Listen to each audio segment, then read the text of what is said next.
अच्छा, आप करने क्या जा रहे हो? तो पहले श्रेणी और समांतर परिपथ को समझना है कि श्रेणी में करंट कैसे चलती है वो, और सीरीज और पैरेलल के अंदर करंट के रास्ते कितने होते हैं, बस ये चीज़ें देखनी है, तभी तो अलग अलग कंट्रोल होंगे अपने पास। अच्छा, यहाँ पे अपन ये अभी सिद्ध करने जा रहे हैं कि ये सीरीज में सारे लेंथ जुड़े हुए हैं ना अपने पास, तो इसको अपन ओम के नियम के अकॉर्डिंग सिद्ध करना है कि भाई प्रतिरोध बढ़ता है तो क्या धारा घटेगी, प्रतिरोध बढ़ेगा क्या ये मंद जलेगा या ज़्यादा प्रकाशित होगा, ये चीज़ें देखनी।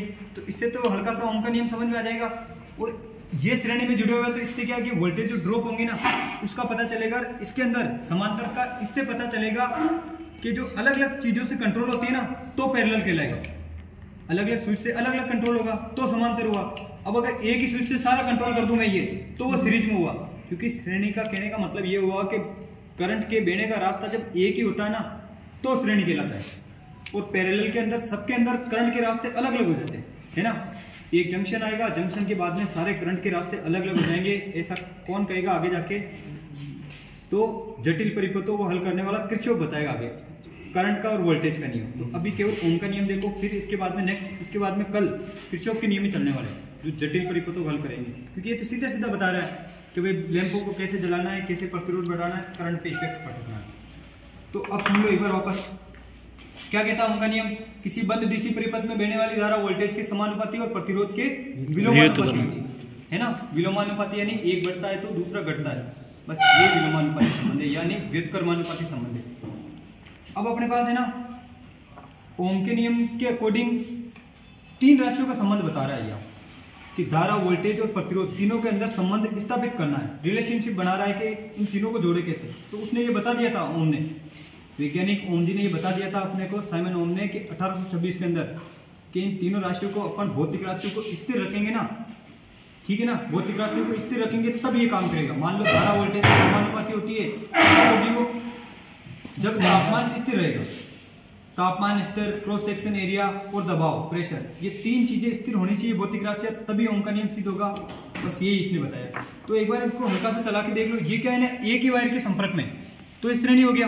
ये देखो इसकी वायरिंग देख सकते हो यहाँ पे, इधर देखो सारे, ये एक वायर आया फेज के श्रेणी क्रम में। देखो रेगुलेटर हमेशा आपके पास कोई भी सुरक्षा युक्ति है ना, सुरक्षा युक्ति, सुरक्षा डिवाइस कौन कौन सी, चाहे स्विच हुआ, फ्यूज हुआ, रिले हुई, OLR हुआ या फिर थर्मोस्टेट हुआ जो कंट्रोल करते हैं ना अपन तापमान को, तो ये सारी चीजें अपने को कभी भी परिपथ में जोड़ना तो सीरीज में ही जुड़ेगी। चौक हुई, ये सारी सीरीज में जुड़ती है, सीरीज में जुड़ेगी तभी तो सुरक्षा करेगी। बाकी पैरेलल में अलग अलग होता है तो फिर अलग अलग चीजें लगानी पड़ेगी अपने को। तो ये एक सबका सुरक्षा कर सकता है। स्विच सुरक्षा युक्ति है, फ्यूज एक ही मार्ग से करंट गुजरेगी तो ज्यादा गुजरेगी तो तोड़ देगा परिपथ को, है ना, तापमान के कारण तोड़ देगा। तो ये सारी सुरक्षा युक्तियां श्रेणी में जुड़ती है। तो अपने पास ये क्या है, नॉर्मली अपने पास रेगुलेटर है जो काम क्या करेगा, तो प्रतिरोध को बढ़ाने घटाने करेगा, वोल्टेज को ड्रॉप कराएगा। तभी तो अपने को लैंप से पता चलेगा कि प्रतिरोध बढ़ रहा है तो कम करंट वोल्टेज के कारण ये मंद जलेंगे। तो इससे हल्का सा आप समझ सकते हो। भी आगे जाके वो पूरा रियोस्टेट लगा के, इधर चौक वगैरह लगा के और सारा सर्किट बना के फिर ओम का नियम अच्छी तरह से बताएंगे। अभी नॉर्मल अपने पास जो है इससे देख लो, ठीक है। तो इससे एक बार देखो, ये सारा इधर ये न्यूट्रल आया, इधर ये फेज के श्रेणी क्रम में जोड़ दिया, सीधा ये एक वायर गया, सीधा आया, यानी कि श्रेणी में हुआ एक ही रास्ता, ये पूरा इधर, ये रास्ता पूरा इधर से कर लेगा, न्यूट्रल फेज मिल गया। एक पूरा रास्ता करेगा तभी कोई प्रकाशित होगा, वरना रास्ता पूरा नहीं हुआ यानी कि ओपन सर्किट है तो अपने पास काम नहीं करेगा। तो ये श्रेणी का रोल है। अभी ये सीरीज परिपथ है, देख लो जला के, आपको हल्का सा अभी पता चलेगा इसके अंदर मंद जलना नहीं जलना।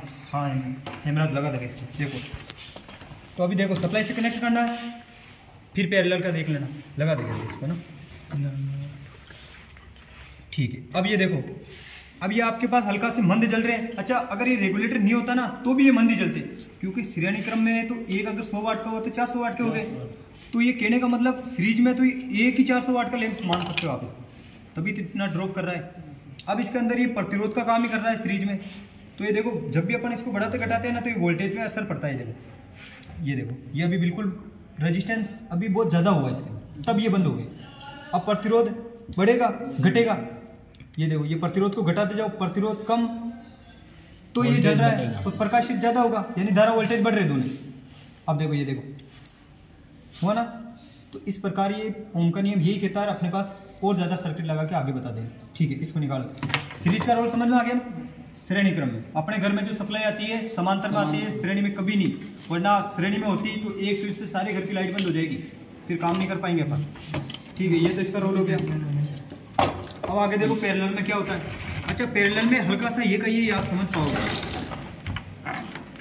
अब देखो मेरी बात सुनो, समांतर क्रम के अंदर सबको मिलने वाली धारा का मान अलग अलग होगा, रास्ते अलग अलग, तो करंट का मान भी अलग अलग, और करंट के मान डिवाइड होने के कारण ही अपन समांतर के अंदर क्यों कह रहे हैं, समांतर के अंदर वोल्टेज हमेशा समान होते हैं। इसके अंदर ये प्रतिरोध के अनुसार वोल्टेज ड्रॉप करेंगे, ये प्रतिरोध के अनुसार वोल्टेज ड्रॉप करेंगे। अब समांतर क्रम में मिलने वाले वोल्टेज हमेशा समान होते हैं, इसको भी 240 मिलेगा, इसको भी 240, इसको भी 240। इनमें ऐसा नहीं है, ये सारे 240 को ड्रॉप कर रहे हैं, यानी कि 240 का 4 में बराबर डिवाइड करेंगे ना, तो वोल्टेज ड्रॉप होगा आपके पास। ठीक है ना, 50-50 कर लो, और क्या, ये 50-50 चारों खा गए। इधर ये अकेले 240-40 खाएंगे। समांतर क्रम में वोल्टेज समान होते हैं और करंट के रास्ते अलग अलग होते हैं। बंद कर दो। तो करंट के रास्ते अलग अलग हुए ना, उसके अकॉर्डिंग सारा मान निकलेगा। अब ये पैरेलल का ये सिस्टम है, बहने वाली धारा के मार्ग अलग और वोल्टेज समान, और बहने वाली धारा का रास्ता एक ही होगा और वोल्टेज का मान अलग अलग।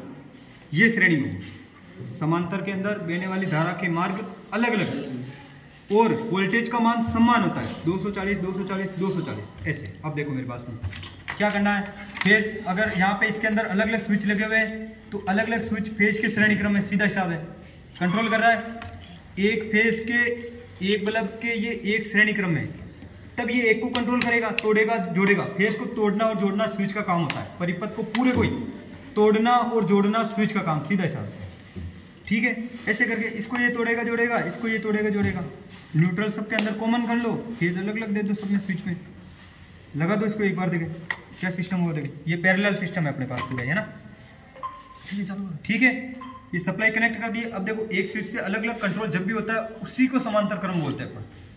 आपको वायरिंग समझ में नहीं आ रही है, कोई दिक्कत नहीं है, एक एक अलग अलग बोर्ड लेना, आराम से बना लेना थोड़ी देर बाद। बस अब हल्का सा समझ लो ताकि आप बार बार कंफ्यूज नहीं हो। ये देखो एक स्विच से ये कंट्रोल हो रहा ना, तो इसका मतलब पैरेलल है।